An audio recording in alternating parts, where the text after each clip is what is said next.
So with me today I've got the Brocock Contour Super 6. I've been shooting this rifle for weeks now. I think I've had this rifle about 6 weeks. I've taken it into the field, I've hunted with it, hunted squirrels, rabbits, magpies and pigeons, and it's performed really well for me. So we're just going to go through the rifle now. We're going to go through what I like about it and maybe the little things that I don't like about it that could be improved. So yeah.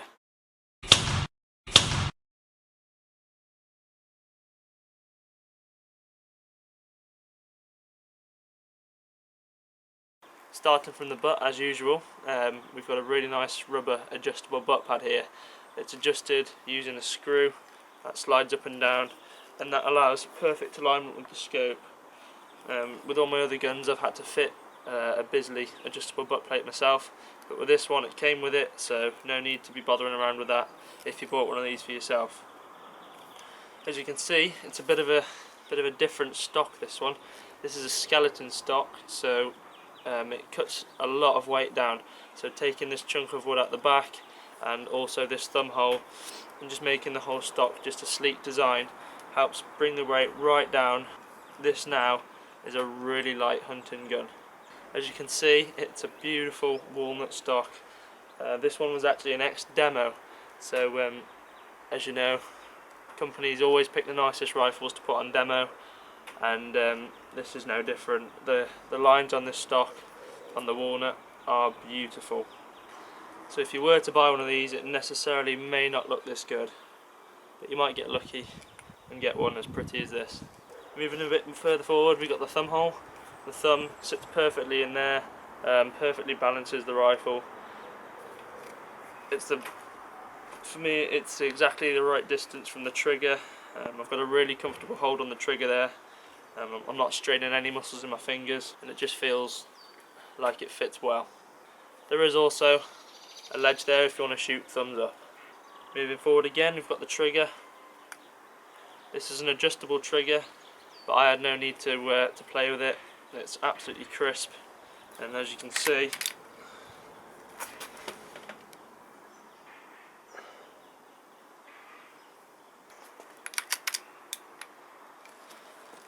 you've just got it's a two-stage trigger, so you've got the first stage and then second stage. No creep whatsoever on that trigger. Moving up, we've got the action. This is a side cocking bolt. Just pull it straight back. It rotates. The magazine rotates on the pullback. On the forward action, loads the pellet. The magazine itself is a 6-shot, hence the name Super 6. So the nipple goes behind, slots in.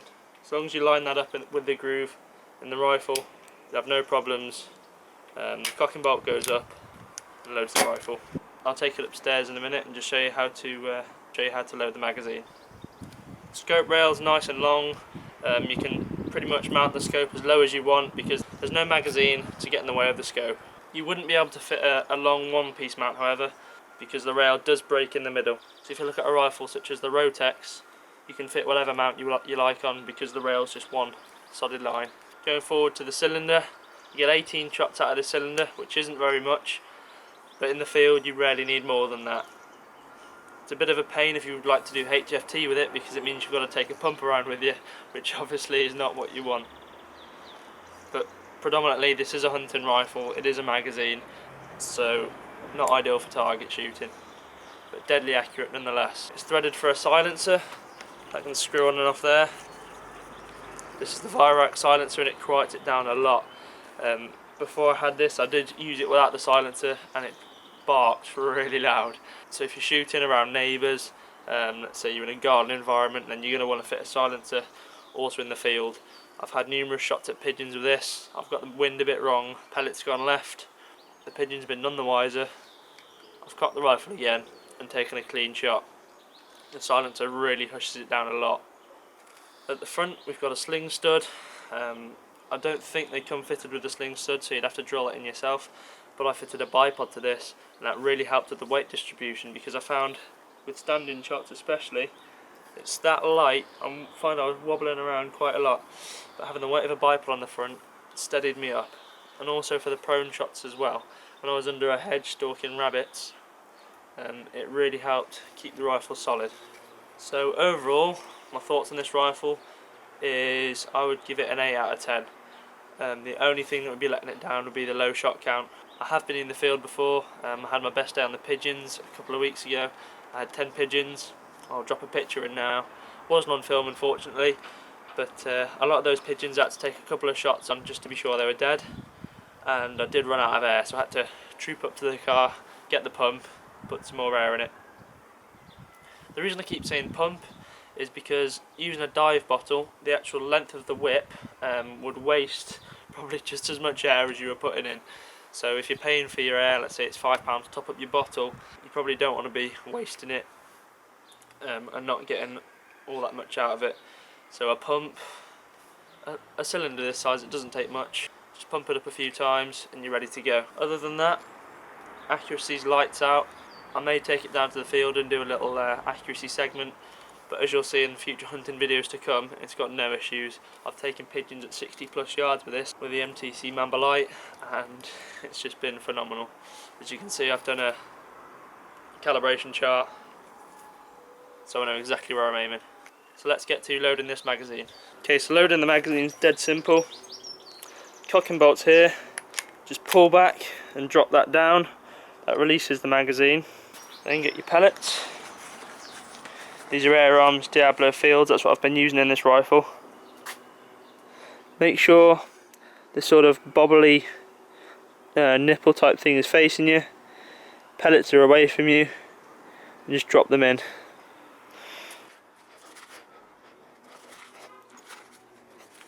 Okay, so once that's been loaded, make sure they're all seated in, like so.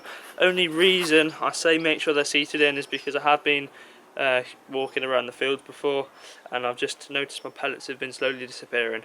That's because I haven't pushed them in all the way for the O-ring to grab them, to make sure they don't fall out. So as you can see, there's a rubber O-ring around there, and that rubber O-ring holds the pellets in place. Anyway, it'll just save you losing pellets. So then you just get the action, drop it in, flick the cocking bolt up, push it forward, drop it down, and then you're ready to shoot. And that's how you load the magazine with the Brocock Contour S6. I'm going to go through filling the rifle now. Dead simple. So just take the end cap off, which reveals the quick connector. Take the pump, the day state coupler that comes with it, the quick connector that comes with the rifle. That just snaps on there. So that's attached like that. Pop the rifle down. Should have done this before, but make sure there's no pellets in the magazine. Or even better, just take the magazine out. Make sure the bleed valve's closed, and then pump it up to 200 bar, and then get hench.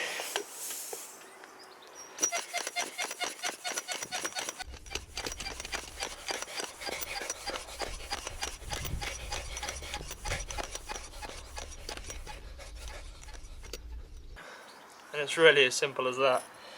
Then all you've got to do, bleed off the air that's inside this tube here, unplug the connector, take your fill cap, screw it back on, and you're good to go.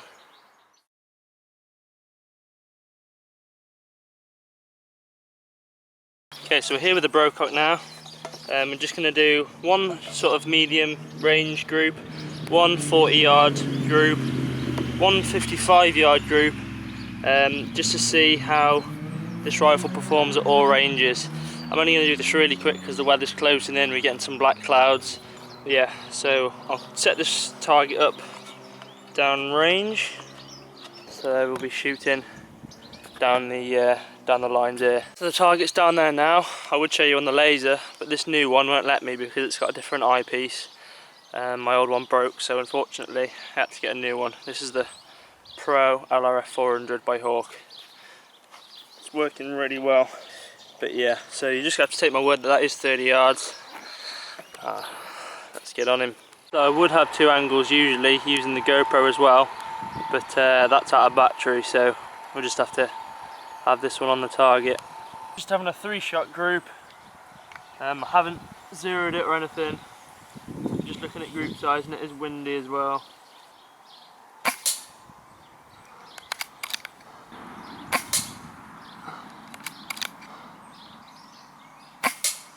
So it's got no issues there. Wind's pushed it left a little bit by the looks of it, but I'm sure a 5p will bury that, as Side Pit Away would say.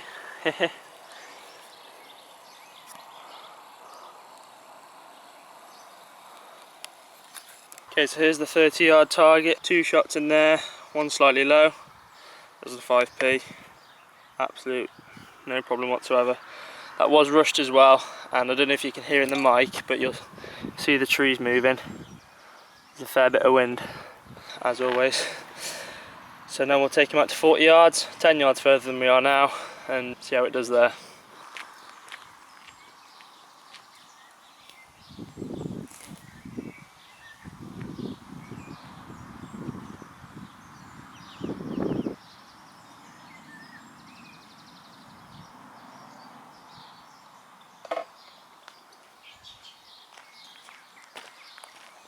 Here's the 40-yard target. We're looking at the top right this time. It's a 3-shot group again.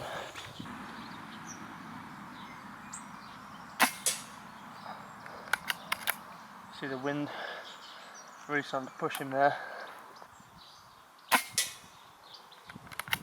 Dropped off a little bit.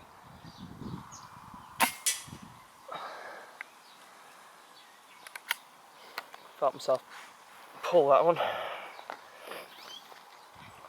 This isn't a tilt bipod, so I'm having to hold the bipod rather than push the butt. Not really much of an excuse, but it's one I'll go with. I'm just going to put another one there just to show that it was me and not the rifle.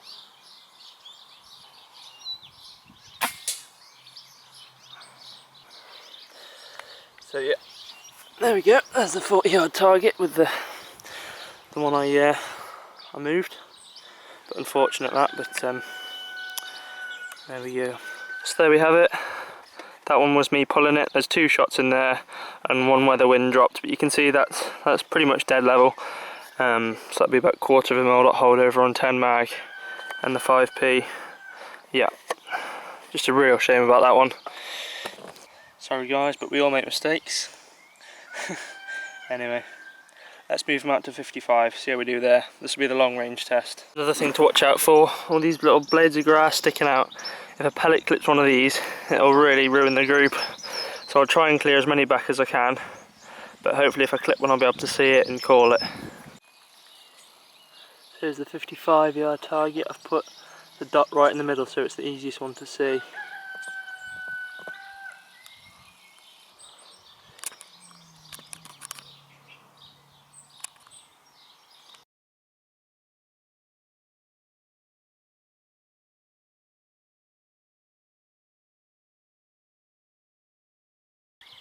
Just going to give it 2 mil to hold over.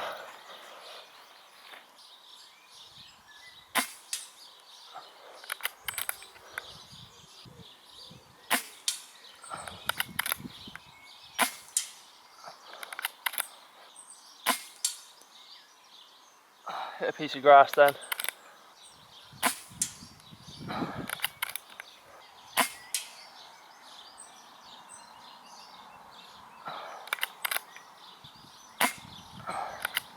Okay, so 2 of those I hit grass.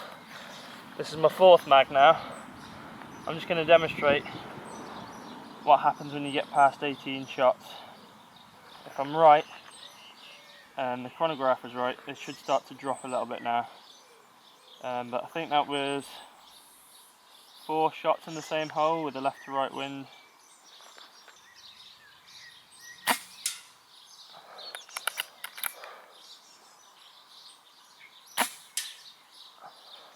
So you can see that dropping right off now, and this would be no good for hunting.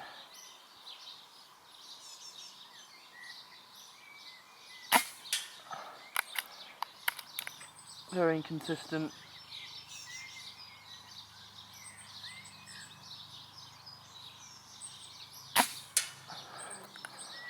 And I think I'll stop there because I don't really want to hit my bag.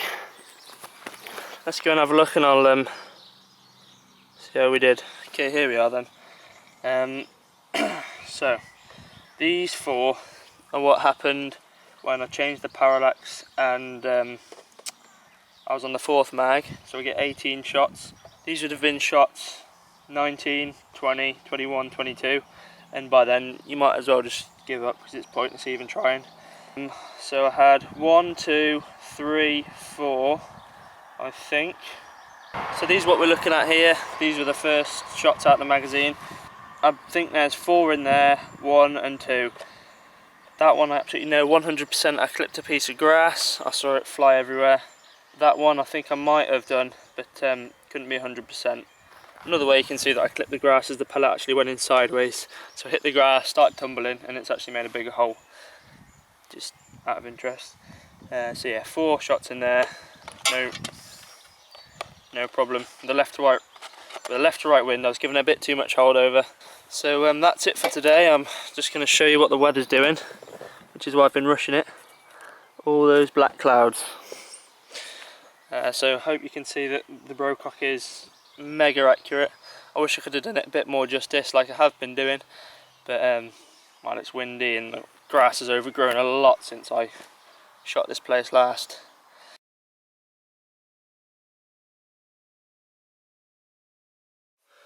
We're here at Jane's Fishing Tackle again, so what we're doing now is we're just going to test the shot count, so how many shots you get, and have a look at the power curve as well. Because it's such a short cylinder, you only get about 18 full power shots. That's what I've been told, but we're about to find that out for sure. So what I'll do now is just load the magazine up. We'll just shoot a 6-shot string over the chrono now, see what sort of results we're getting. 747.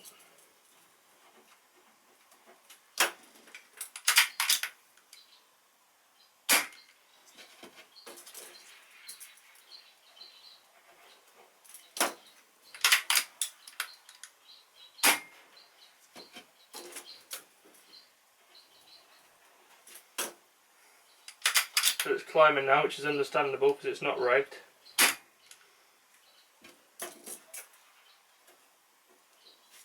Hopefully it should level off somewhere here. Yeah.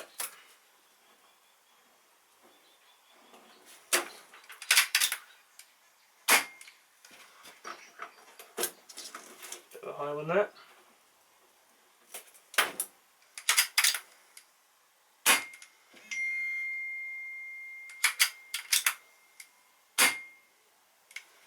Okay. So that's 6 shots over the chrono. High of 803, a low of 747.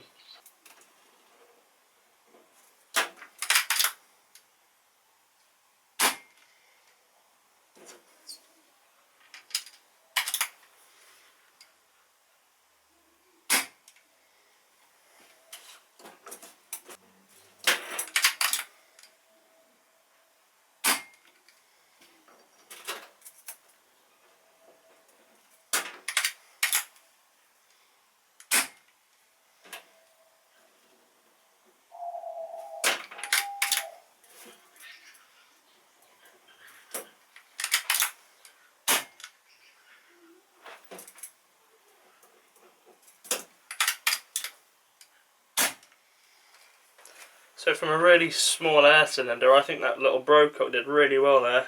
We did have some high power shots. I think maybe that was to do with the angle I was actually holding at the chronograph, because I found if you point the rifle slightly upward, you get a higher reading, and if you point it slightly angled downwards, you get a lower reading. So I think that was what explained the high power shots. But we'll do some maths now, find out the foot pound and the average muzzle velocity, the highs and the lows. So I've figured everything out now. This rifle put out an average of 787 feet per second. I got 21 full power shots that were consistent and what I would class as good enough for hunting. So that's about 3 mags. I wouldn't take it exactly to 21 because different things could deviate that, such as maybe the temperature, I'm not 100% sure. But 3 mags and you'll be safe, which for me is more than enough for any hunting trip. So it gave me 11.56 foot-pound using 8.4 grain Air Arms Diablo fields, which is bang on the money. A low of 747 feet per second, and that was the first shot because the valve will have just been settling down. And then a high of 802. I discounted the ones that I rushed because I think the angle was high on the barrel, which gave me the high reading. So you've seen how that rifle performs in the field, and you've seen how consistent it is over the chrono. Pretty much the extreme spread was 40 feet per second, and that was from full to empty. So for an unregged gun, that's pretty much perfect. And I found the sweet spot in between shots, sort of 5 to about 15. That's what I found was most consistent. From shot maybe 2 to 18, perfectly good enough for hunting. So yeah, I'm really impressed with that rifle. I've shot it a lot in the field, I've hunted a lot with it. I've taken my best ever bag with it of 10 pigeons. That was off film unfortunately, but I'll drop a picture in. And if it wasn't for the low shot count, that rifle would be an absolute winner in my books. But because of the low shot count, it does bring it down, so I wouldn't be able to use it for HFT, for example. But at the end of the day, it wasn't built for HFT, it was just built for pest control, and for that, did its job perfectly. So yeah, thanks for watching. If you like the video, do give it a thumbs up and subscribe. Thanks very much.